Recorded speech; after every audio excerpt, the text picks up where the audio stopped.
রাধে রাধে বন্ধুরা, কেমন আছেন আপনারা? আমি রূপা এসে পড়লাম আবার নতুন একটি ব্লগ নিয়ে। বন্ধুরা, আজকের ব্লগটা রাস পূর্ণিমা উপলক্ষে। আমাদের ঘরের পাশে যে শীতলা মন্দির, এখানে প্রত্যেক বছর রাস পূর্ণিমা হয়। তো এই বছরও হচ্ছে। আমি গেটের এই পাশে এসেছি। আমাদের ঘর তো ওই দিকে, ওই সাইডে, গেটের ওই দিকে, ওই যে সিধা রাস্তাটা দেখছেন, ওইখান থেকে আমরা আসি আর কি। তো এই দেখুন বন্ধুরা, এই যে আমি গেট থেকে শুরু করে আপনাদেরকে সব কিছুই দেখাচ্ছি। এই যে শীতলা মন্দির বলি, এইখানে রমন গুরুদেবের আশ্রম বলতে পারেন এখানে আছে। তারপর শিবলিঙ্গ আছে, শিব ঠাকুর, তারপর শীতলা মা তো আছেনই। এখানে আবার ব্রহ্মা পূজা হয়, ব্রহ্মা ঠাকুরও আছেন। তারপর এখানে লোকনাথের উৎসব হয়। তো বন্ধুরা, এই যে মন্দিরে যে কয়দিন পরে পরে একটা একটা উৎসব থাকে, আর আমাদের এই জায়গাটা কিন্তু অনেক হুমঝুমি থাকে সব সময়, খুব ভালো লাগে। তো এই দেখুন, আমি এখন মন্দিরের ভিতরে, আমি কিন্তু এসে আমার পূজা করা হয়ে গিয়েছে। এখানে পূজা টুজা করে আমি বাতি উতি জ্বালিয়ে এখন আপনাদেরকে সবটা ঘুরে দেখাচ্ছি। আপনারা ব্লগটা স্কিপ করবেন না, পুরাটা ব্লগ এনজয় করুন।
তোমরা সবাই গৌরকে পেয়ে যাবে, তাই বলছে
আনন্দ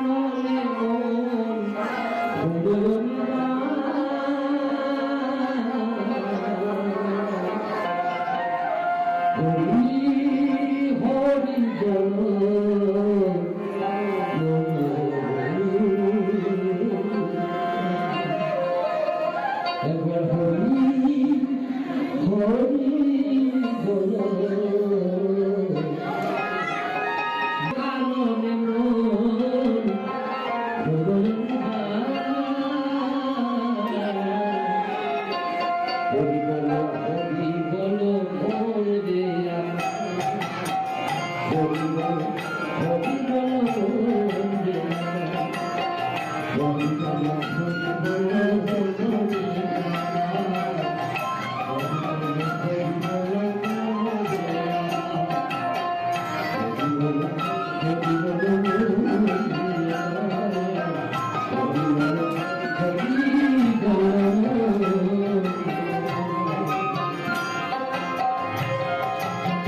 তো কারো নয়,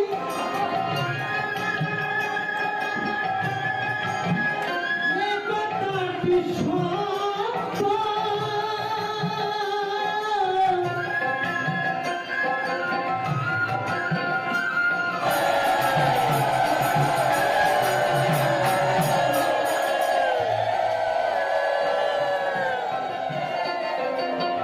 ওই দেখো তোমার বন্ধু চালিতেছে ভব সিন্ধু। ওই দেখো তোমার বন্ধু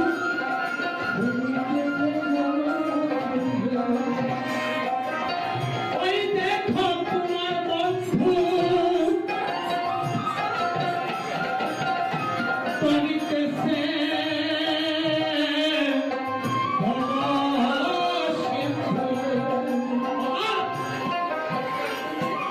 এক বিন্দু আশাও তুমি, এক বিন্দু আশাও তুমি করো না গা।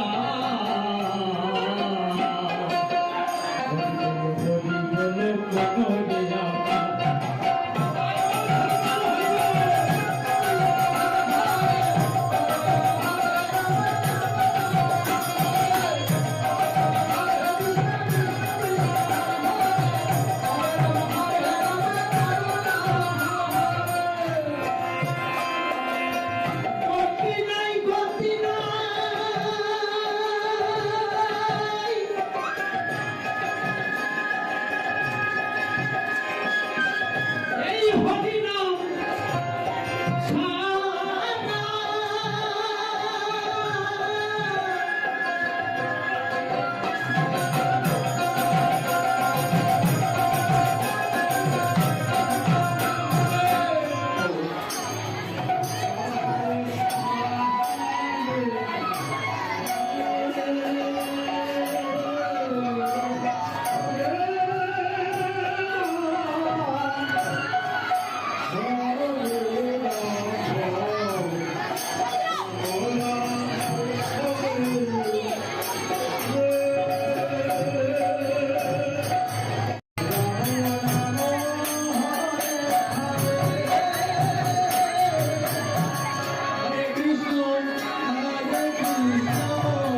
আহা বন্ধুরা, এত আনন্দ পাচ্ছি আজকে, আমি কি বলবো। আমার মুখের হাসিটা দেখলে আপনারা বুঝতে পারছেন যে আমি এই যে কৃষ্ণ নামে কত আনন্দ পাই। আর সকাল থেকে এত আনন্দ করছি, অনেক সময় বসে কৃষ্ণ নাম করেছি, তারপর প্রসাদ পেলাম খিচুড়ি পায়েস, আর পায়েসটা যা স্বাদ হয়েছে না কি বলবো আপনাদেরকে। তারপর আবার অনেক সময় বসে কীর্তন দেখেছি। এখন এসেছি 5-10 মিনিট পরে, আবার চলে যাব, বিকাল 4টা অবধি বসবো, 4টার পরে এসে পড়বো। দেখা হচ্ছে নতুন একটি ব্লগে। টাটা।